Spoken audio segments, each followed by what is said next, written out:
Movie के आगाज में हम गॉथम सिटी के मेयर को देखते हैं जिसे रिडलर आकर कत्ल कर देता है और फिर उसके मुंह पे टेप लपेट देता है। उसके बाद हम एक आदमी को देखते हैं जो ट्रेन से बाहर निकलता है और उसके पीछे कुछ गुंडे पड़ जाते हैं और वो एक सुनसान जगह पर जाकर उस आदमी को घेर लेते हैं। वो उसे मारने ही वाले होते हैं कि तभी वहां पे बैटमैन आ जाता है। एक गुंडा बैटमैन से पूछता है कि तू कौन है। बैटमैन जवाब देने से पहले उसकी अच्छी तरह से पिटाई करता है और फिर कहता है मैं वेंजेंस हूँ। उसके बाद वो बाकी के गुंडों की भी पिटाई करता है और वो सब भाग जाते हैं। अगले सीन में हम देखते हैं कि लेफ्टिनेंट जेम्स गॉर्डन बैटमैन को एक क्राइम सीन पे बुलाता है जहां उसी मेयर के मर्डर की इन्वेस्टिगेशन चल रही होती है जिसे मूवी के आगाज में रिडलर ने मारा था। रिडलर वहां बैटमैन के लिए एक नोट छोड़ जाता है जिसमें वो बैटमैन से एक गेम खेलने के लिए कहता है और यही वजह थी कि गॉर्डन ने बैटमैन को वहां पे बुलाया था। जबकि कमिश्नर को वहां पे बैटमैन की मौजूदगी पसंद नहीं आती और वो गॉर्डन को डांटता है और बैटमैन को वहां से जाने के लिए कहता है। उसके बाद बैटमैन अपनी बैट केव में आ जाता है और वहां पर हम एल्फ्रेड को भी देखते हैं। फिर वो दोनों मिलके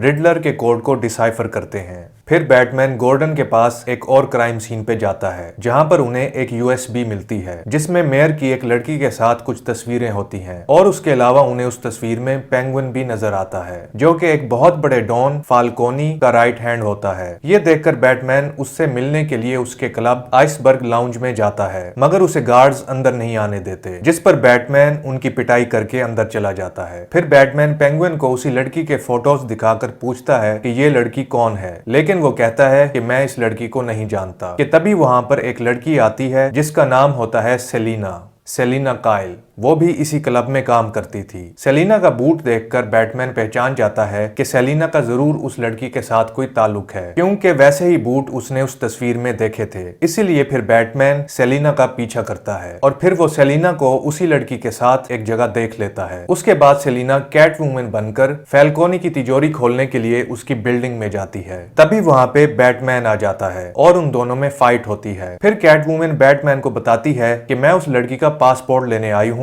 वो मेरी दोस्त है। फाल्कोनी ने जबरदस्ती उसका पासपोर्ट ले लिया था। बैटमैन उससे पूछता है कि वो लड़की यानी एनिका मेयर के कत्ल के बारे में क्या जानती है, तो कैट वूमन उससे कहती है कि वो लड़की बहुत डरी हुई है और मुझे कुछ नहीं बताती। फिर बैटमैन उसे कहता है कि चलो उससे पूछने जाते हैं। जब वो वहां जाते हैं तो वो आगे से गायब होती है। तभी वहां टीवी पर एक न्यूज में उन्हें पता चलता है कि रिडलर ने कमिश्नर को भी मार दिया है। ये देखकर बैटमैन उस कमिश्नर की लाश देखने के लिए जब वहां जाता है तो वहां पर उसे एक दूसरा नोट मिलता है जिस पर लिखा होता है I am mad about you. इसके बाद बैटमैन और कैट वूमन एक साथ मिलकर काम करते हैं। बैटमैन कैट वूमन को स्पेशल कैमरा लेंस देता है जिसे पहनकर कैट वूमन जो भी देखती है वो बैटमैन को भी नजर आ रहा होता है। फिर कैट वूमन फाल्कोनी के उसी आइसबर्ग लाउंज में अपनी दोस्त एनिका का पता लगाने जाती है। वहां पर गॉथम सिटी के सारे करप्ट पुलिस ऑफिसर्स और लॉयर्स जमा होते हैं। वहां पर कैट वूमन की एक अटर्नी गिल कॉल्सन से भी मुलाकात होती है। फिर गिल कॉल्सन वहां से उठकर अपनी कार में जाके बैठ जाता है। रिडलर उसकी कार के अंदर पहले से ही मौजूद होता है जो कि उसे किडनैप कर लेता है। अगले सीन में हम देखते हैं कि गॉथम सिटी के सारे बड़े लोग मेयर की फ्यूनरल पे जमा होते हैं और ब्रूस वेन भी वहां पर जाता है। वहां पर ब्रूस की मुलाकात पेंगुइन और फाल्कोनी से भी होती है कि तभी उसी फ्यूनरल के दौरान एक काले रंग की कार बड़ी तेज स्पीड में आती है और आके क्रैश हो जाती है। उस कार के अंदर से गिल कॉल्सन बाहर निकलता है। उसका मुंह टेप से बंद होता है और उसके साथ एक बॉम्ब लगा होता है और हाथ पे एक मोबाइल चिपका होता है और उसके साथ एक नोट भी चिपका होता है जो कि बैटमैन के लिए होता है। ये सब देखकर ब्रूस अपना बैट सूट पहनकर वहां आ जाता है। फिर रिडलर कॉल्सन के हाथ पर लगे फोन से बैटमैन और कॉल्सन से वीडियो कॉल करता है। रिडलर कॉल्सन से 3 सवाल पूछता है। इनमें से 2 के जवाब वो बैटमैन की मदद से दे देता है मगर तीसरे सवाल का जवाब वो जानकर नहीं देता क्योंकि उसकी फैमिली की जान खतरे में होती है और जवाब न देने की वजह से रिडलर बॉम्ब ब्लास्ट कर देता है जिससे कॉल्सन मर जाता है और बैटमैन बेहोश हो जाता है। जब बैटमैन को होश आता है तो वो खुद को बहुत सारे पुलिस वालों के बीच में पाता है। फिर गॉर्डन बहाने से बैटमैन को एक तरफ लेकर जाता है और बैटमैन से कहता है कि तुम्हें यहाँ से निकलना होगा, मुझे पंच मारो और यहाँ से भाग जाओ। बैटमैन ऐसा ही करता है। पुलिस उसका पीछा करती है लेकिन वो भागने में कामयाब हो जाता है। फिर बैटमैन पेंगुइन से मिलने जाता है जहाँ पर उन्हें कैट वूमन की दोस्त एनिका की लाश मिलती है कि तभी पेंगुइन के आदमी बैटमैन पे हमला कर देते हैं। ये देखकर बैटमैन अपनी बैट मोबाइल में सवार हो जाता है है और पेंगुइन का पीछा करता है। बैटमैन पेंगुइन की कार को क्रैश करके उसे पकड़ लेता है। फिर बैटमैन और गॉर्डन पेंगुइन से रिडलर के बारे में पूछते हैं, लेकिन उसे तो रिडलर के बारे में कुछ भी नहीं पता होता। फिर हमें दिखाया जाता है कि बैटमैन एक जगह जाता है जहां पर उसे पता चलता है कि रिडलर का अगला टारगेट ब्रूस वेन है। ये जानकर बैटमैन एल्फ्रेड को फोन करता है। एल्फ्रेड को एक बॉक्स मिलता है जो रिडलर ने ब्रूस वेन के नाम पे भेजा था और उसमें बॉम्ब था। जब एल्फ्रेड उसे खोलता है तो वो बॉक्स धमाके से फट जाता है, जिससे एल्फ्रेड काफी जख्मी हो जाता है और उसे हॉस्पिटल ले जाते हैं। इसी दौरान ब्रूस को अपने बाप के बारे में पता चलता है कि उसके बाप को लोग जितना अच्छा समझते थे वो उतना अच्छा था नहीं।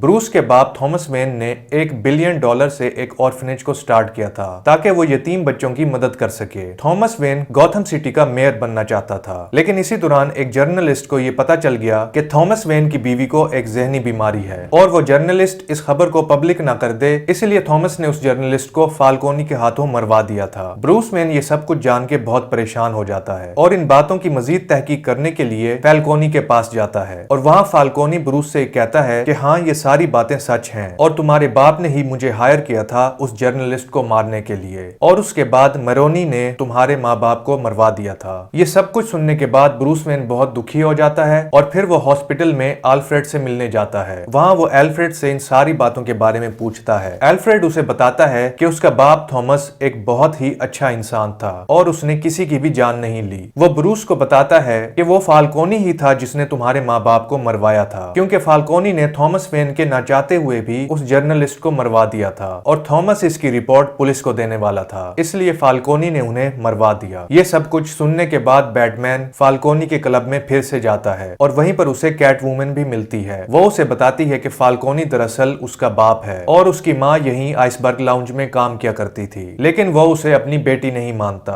और उन्हें पता चलता है कि कैट वुमन की दोस्त एनिका को भी फाल्कोनी ने ही मरवाया है। ये जानने के बाद कैट वुमन फाल्कोनी को मारने की कोशिश करती है, लेकिन बैटमैन उसे ऐसा करने से रोक लेता है। उसके बाद बैटमैन और गॉर्डन फाल्कोनी को पकड़ लेते हैं और उसे पकड़कर क्लब से बाहर ले आते हैं कि तभी रिडलर सामने वाली इमारत की खिड़की से निशाना लगाकर फाल्कोनी को मार देता है। उसके बाद रिडलर अपने आप को पुलिस के हवाले कर देता है और वो उसे जेल में ले जाते हैं। उसके बाद रिडलर बैटमैन को जेल में बुलवाता है। बैटमैन को वहाँ पे ये पता चलता है कि रिडलर भी एक ऑर्फन था और वो बचपन से ही ब्रूस वेन से नफरत करता था, क्योंकि ब्रूस वेन भले ही यतीम था लेकिन वो बहुत ही अमीर था, जबकि इसके बरक्स रिडलर ने अपना सारा बचपन यतीम होने के साथ साथ गुर्बत में गुजारा। लिहाजा उसके मुताबिक ब्रूस वेन को पता ही नहीं कि असल में यतीम होना कैसा होता है, इसलिए वो ऑर्फन कहलाने का हकदार नहीं है। उसके बाद हमें पता लगता है कि रिडलर ने बहुत सी कार्स में बॉम्ब्स लगाए हुए हैं और वो कार्स गॉथम सिटी के वाटर पाइपलाइन सिस्टम के साथ खड़ी हैं। कुछ ही देर बाद वो सभी बॉम्ब्स ब्लास्ट हो जाते हैं और सारे शहर के अंदर पानी भरने लग जाता है और लोग भागकर गॉथम सिटी के स्क्वायर गार्डन में जमा होने लग जाते हैं। वहाँ रिडलर के आदमी उन लोगों को मारने के लिए गन्स लेकर आ जाते हैं, लेकिन बैटमैन उन सब का मुकाबला करके उनके प्लान को नाकाम कर देता है और लोगों को बचा लेता है। फिर हम मूवी के आखिरी सीन में देखते हैं जिसमें रिडलर के साथ वाले सेल में जोकर को दिखाया जाता है, जो कि रिडलर के इस कारनामे पर बहुत खुश होता है और उसे शाबाश देता है, जिससे हमें पता लगता है कि इस मूवी के सीक्वल में जोकर भी होगा।